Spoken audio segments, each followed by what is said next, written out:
La tension vient de franchir un nouveau cap. Zelensky lance un ultimatum à la Biélorussie. Une semaine pour retirer les équipements utilisés contre l'Ukraine. Sinon, Kiev menace d'agir directement. La Biélorussie a juste une semaine si elles veulent éviter une confrontation directe avec l'Ukraine. Zelensky a déclaré ceci. Je ne suis pas offensé par les mots de Loukachenko, le président biélorusse.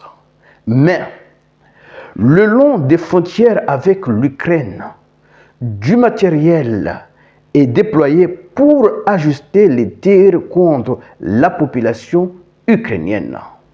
Je donne une semaine pour son retrait, sinon nous le ferons nous-mêmes, a déclaré le président ukrainien Volodymyr Zelensky. Chez monsieur, c'est clair et net. C'est un message envoyé à la Biélorussie.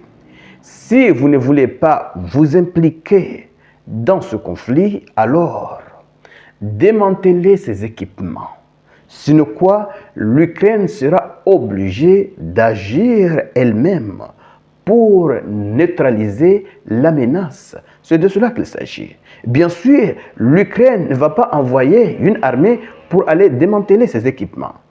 Il va bien sûr lancer des frappes pour neutraliser la menace. Alors, monsieur, de quoi s'agit-il? Pourquoi Zelensky s'agite ainsi? Et surtout, quelle est la menace qui pèse contre l'Ukraine au point de vouloir ouvrir un nouveau front? C'est dans ce cadre qu'il est question d'aborder en détail dans cette vidéoconférence. Mais avant d'aller en profondeur, partagez la vidéo. Et si vous ne faites pas partie de la communauté, il est temps de cliquer sur le bouton suivre pour rejoindre votre communauté. Allons-y. Que dit les sources? Alors, nous sommes le 19 juin 2026.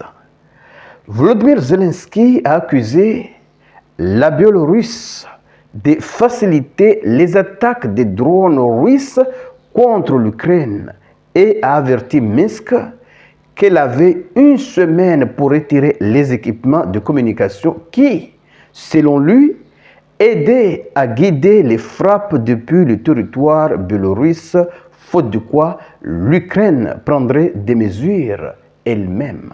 Selon l'Ukraine, des matériels ont été installés le long de la frontière avec l'Ukraine pour guider les frappes russes.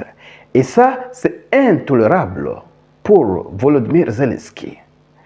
La Biélorusse doit prendre une décision, démanteler ces installations ou l'Ukraine sera obligée d'agir elle-même.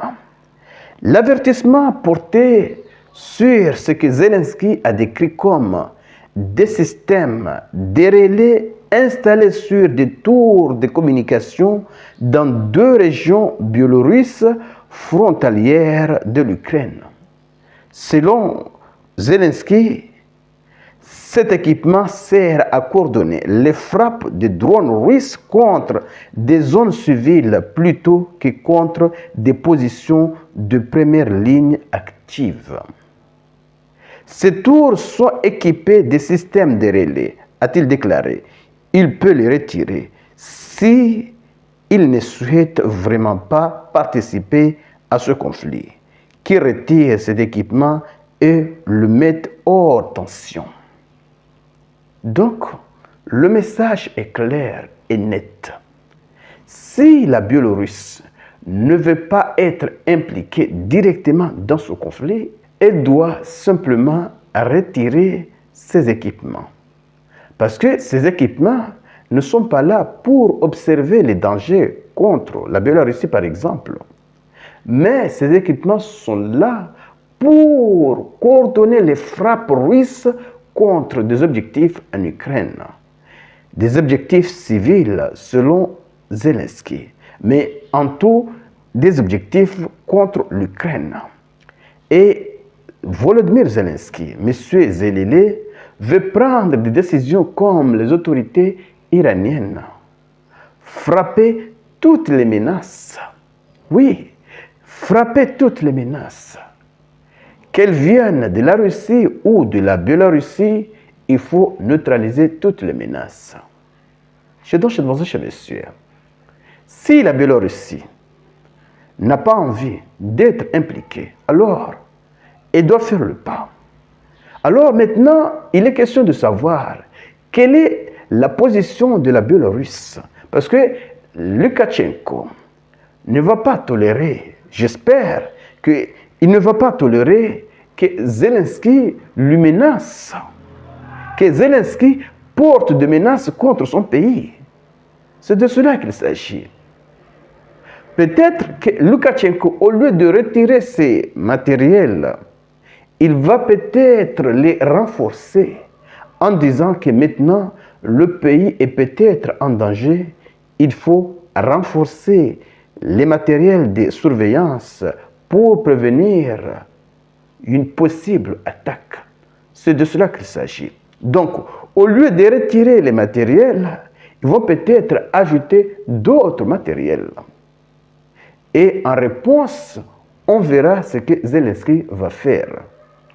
Peut-être que Zelensky va oser frapper, oui, ses tours. Peut-être qu'il a déjà eu l'accord de l'OTAN pour frapper et neutraliser ses tours. Et ça serait une violation de la souveraineté biélorusse que la Biélorussie se réserverait le droit de répondre. Mais l'Ukraine a déjà accusé la Biélorusse d'autoriser les forces russes d'envahir l'Ukraine. Je parle du début de l'invasion en 2022. C'est de cela qu'il s'agit. Donc, l'Ukraine considère que la Biélorussie a déjà violé son territoire. Donc, elle peut se permettre peut-être de faire de même.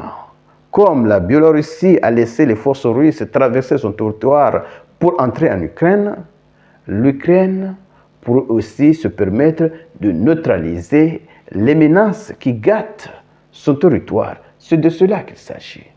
Alors, chez mademoiselle, chez monsieur, cette situation n'est pas du tout facile. Oui, cette situation n'est pas du tout facile. Alors, partagez cette vidéo et surtout, restez connectés pour la suite des événements. Merci.